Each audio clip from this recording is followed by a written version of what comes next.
بالمصطفى بلغ مقاصدنا واغفر لنا ما مضى يا واسع الكرم.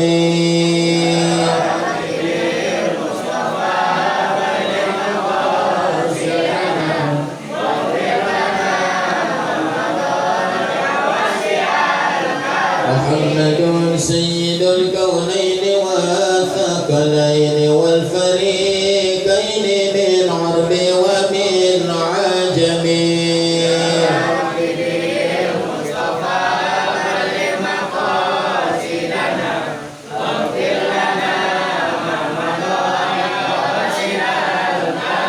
يا أكرم الخلق ما لمن ألوج به سواك عند خلول الحادث الآمم.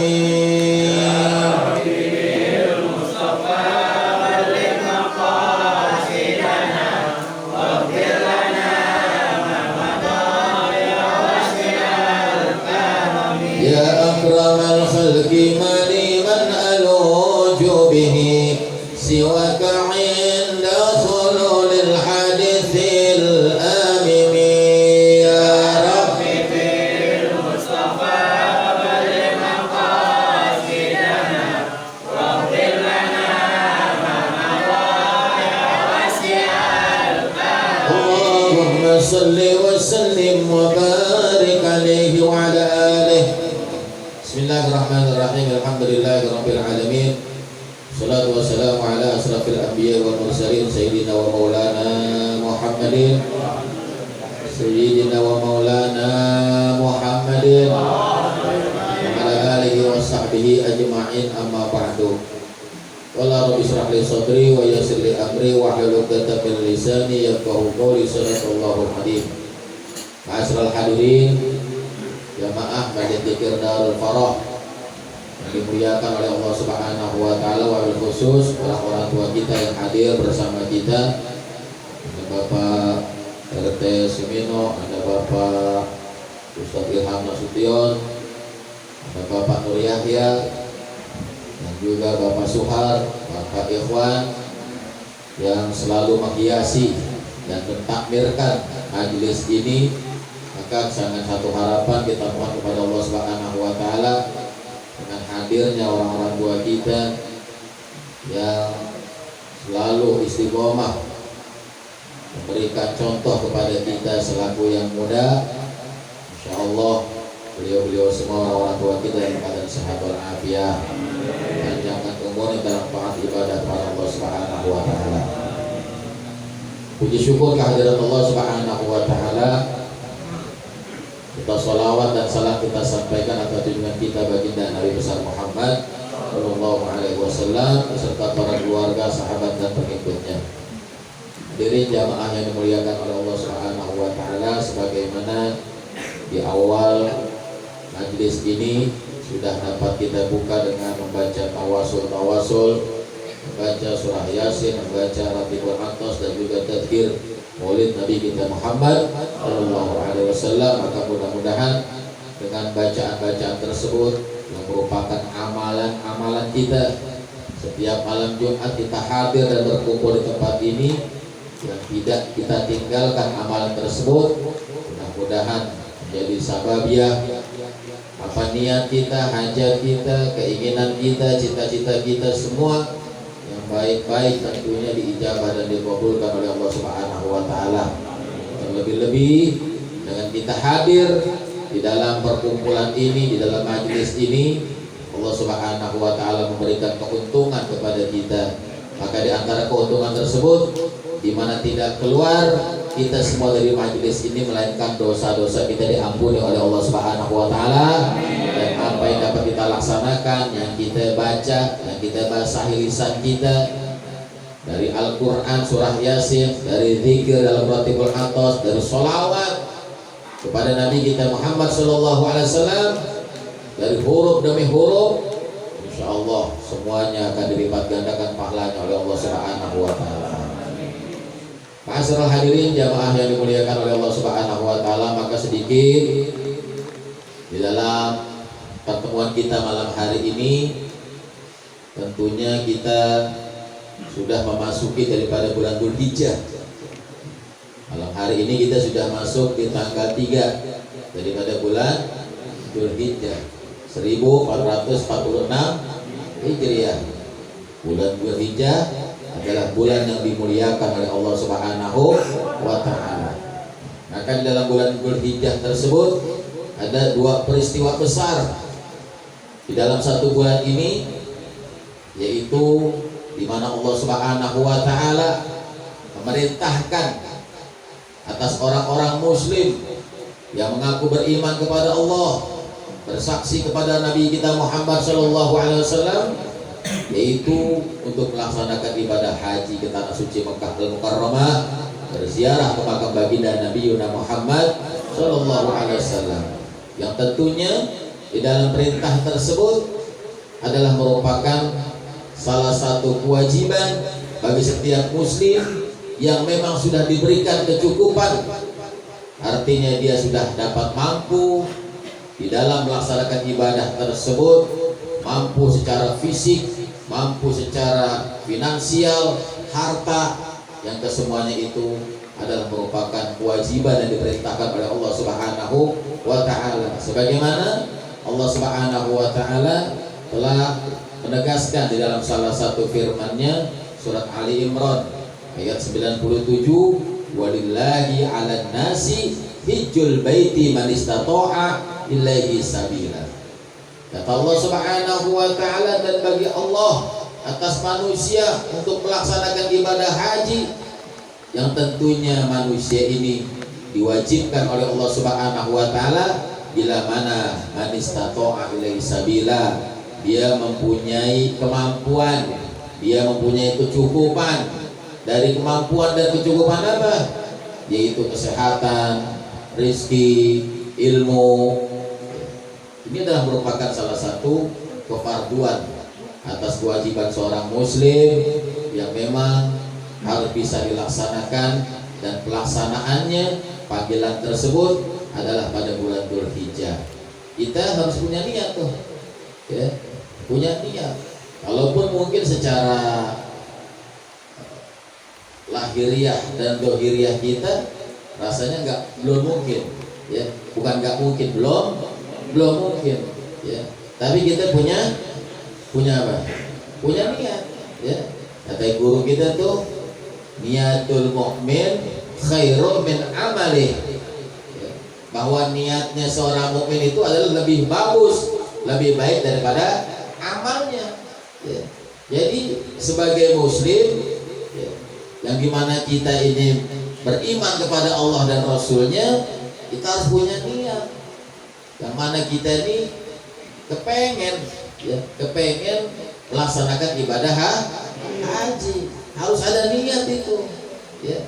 Nggak boleh kita memutuskan rahmat Allah, ya. Seolah-olah kita berkata, mana mungkin Ustaz, urusan saya banyak banget, mohon maaf saya punya utang di sini, umpamanya begitu, ya. Jangankan buat berangkat haji, ya, buat ngumpulin ongkos haji, ketemu buat makan aja udah alhamdulillah. Nggak boleh kita seperti itu, ya. Kita harus punya niat.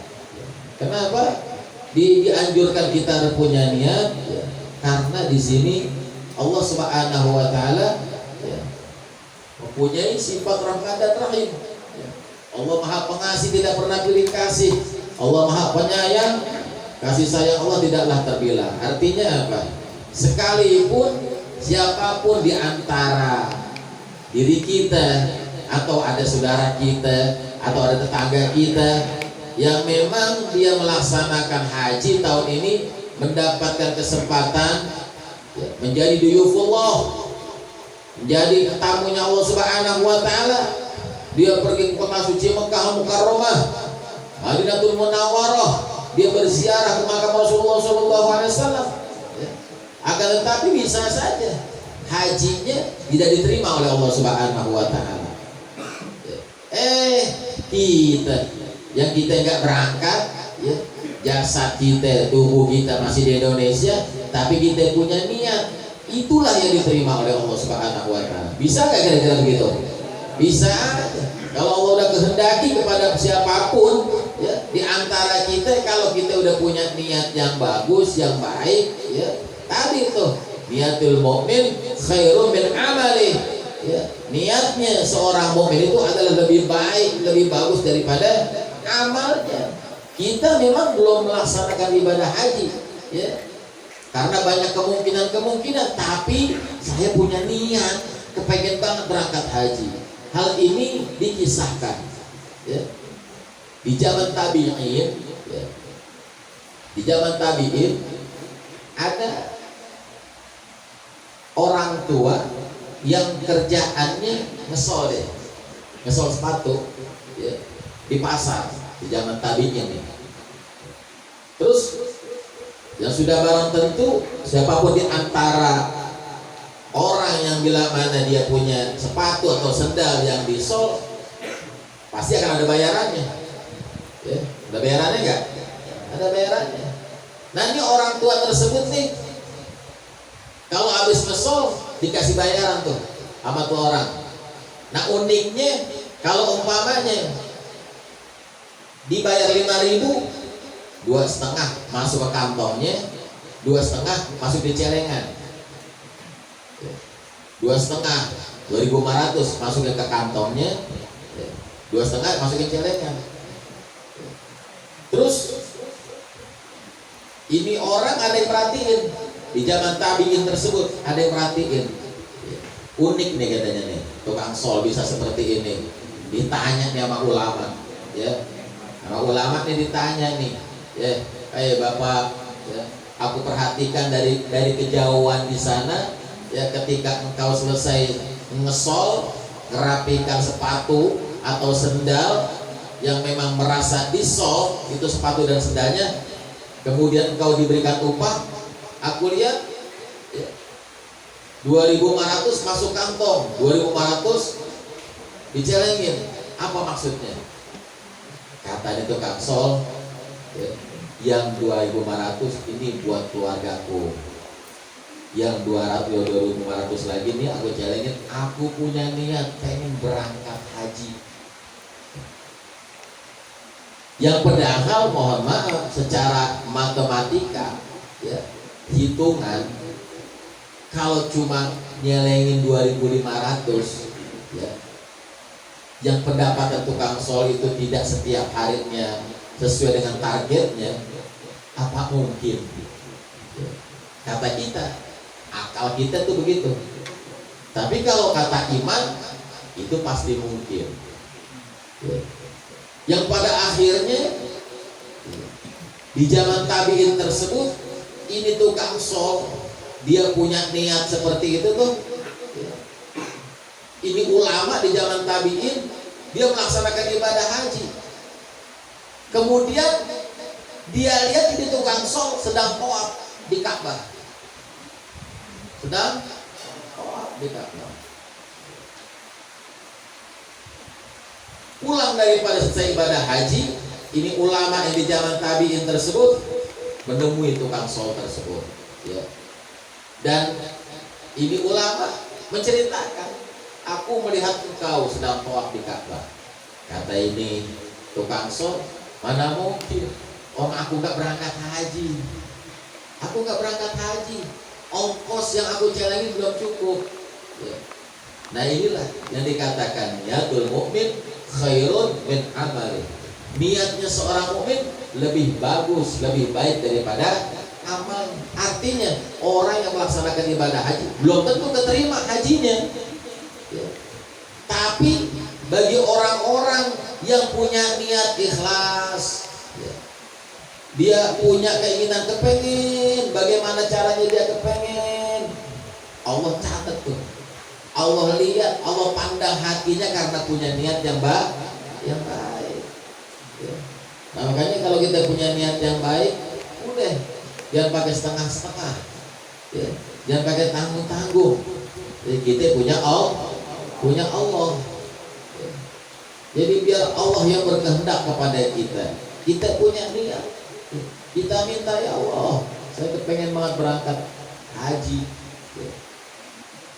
Kemudian di lain riwayat ada juga, ya, Di zaman Imam Qadian ada sepasang suami istri. Ya. Ini sepasang suami istri ini ngumpulin duit pengen berangkat haji. Ya. Cuman pada waktunya ini istri dalam keadaan hamil. Dalam keadaan hamil. Terus yang namanya orang hamil kan ngidam. Ngidam kan? Ngidam. Ya. Ketika beberapa bulan ini pasangan suami tersebut mau berangkat, ya, yang ini istrinya dalam keadaan hamil, tiba-tiba mencium bau aroma, mencium bau aroma, masakan yang begitu nikmat menurut dia. Namanya orang hamil dalam keadaan ngidam, pengen itu masakan. Ya. Ngomong nih istri sama suaminya, kalau bahasa kita, bang, ini wangi aroma apa ini, masakan enak sedap luar biasa, saya pengen masakan ini. Namanya suami, istri lagi ngidam, diturutin, dicari nih, ya, diendus-endus, kalau kata bahasa kita, diendus-endus dari arah sebelah mana nih anginnya nih bau aroma tersebut. Dicari-cari, ketemu, ya. Ketemu ada seorang ibu sedang masak, ya. Sedang masak nih seorang ibu. Kemudian ini suami bertanya, wahai ibu sedang masak apa engkau? Begitu wanginya aroma masakan ini luar biasa, membuat istriku yang dalam keadaan hamil kepengen ini masakan. Kemudian kata si ibu yang lagi masak, jangan tuan, ya, saya kagak kasih tuan. Kenapa gak dikasih? Ya, saya bayar. Kata suaminya, enggak, saya enggak mau tuan. Ya, ini masakan halal buat saya, haram buat tuan. Kenapa bisa begitu? Kalau tuan mau tahu, yang saya masak daging tikus. Yang dimasak daging tikus. Ya. Halal buat dia dalam keadaan dia susah. Anak udah lagi pada nangis, dalam keadaan kelaparan, dalam ilmu fikih begitu. Ya. Namanya darurat nih orang. Ya. Pulang nih suami, ngadu sama istrinya. Istrinya udah menunggu, mana bang masakannya? Diceritakan sama suaminya, ya mohon maaf istriku, ternyata bau aroma yang sedap, yang kau katakan sedap itu adalah bau aroma yang dimasak oleh seorang ibu. Dia sedang memasak nenek-nenek. Akhirnya di situ terjadilah komunikasi suami dengan istri, yang dia mengurungkan niatnya. Yang tadinya mau berangkat haji, diurungkan niatnya, uang buat berangkat haji diserahkan kepada ibu tersebut. Subhanallah, pada waktu Imam Qadian berangkat haji, maka Imam Qadian melihat ini sepasang suami istri tersebut sedang melaksanakan tawaf di Ka'bah. Sedang tawaf di Ka'bah. Yang setelahnya pulang Imam Qadian dari hajinya, maka menemukan pasangan suami tersebut yang dia menceritakan bahwa Fulan bin Fulan, Fulana binti Fulan, engkau bersama istrimu bersama suamimu, aku lihat sedang tawaf di Ka'bah. Maka itu siapa? Adalah wujud daripada malaikat Jibril alaihi salam. Shallu ala Muhammad. Ya. Jadi kalau orang udah punya niat yang baik, yang bagus, niatin. Ya, kita nggak tahu di antara kita dari mana jalannya. Ya. Nah, mudah-mudahan dengan niat yang baik ini kita tanamkan di bulan Dzulhijjah, ya, insya Allah Allah akan bisa berikan kesempatan kepada kita melaksanakan ibadah haji dan umroh. Ya. Dan kemudian, ya, di dalam bulan Dzulhijjah ini juga ada peristiwa yang sangat besar, yaitu di mana Nabi Allah Ibrahim, ya, melaksanakan ibadah kurban. Ya. Sungguh amat luar biasa. Ya. 1000 ekor kambing disembelih oleh Nabi Allah Ibrahim, 300 sapi atau lembu, dan 100 ekor onta. Ya. Nah, maka ini terjadi juga kepada Nabi Allah Ibrahim alaihi salatu wassalam. Maka diantara kita bila mana ada kelapangan rezeki, ya, kita bisa beli sapi atau bisa beli kambing, ya, maka kita beli, ya, di bulan Dzulhijjah ini.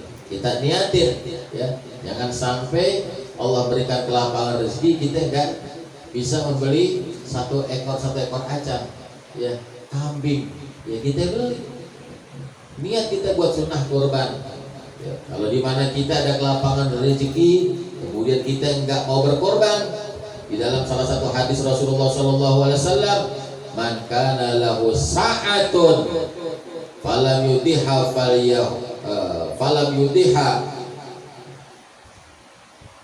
falyamut insya'a yahudiyan au insya'a nasraniyan. Ya. Jadi barang siapa yang diberikan kelapangan rezeki tapi dia nggak mau berkorban, sayang, ya.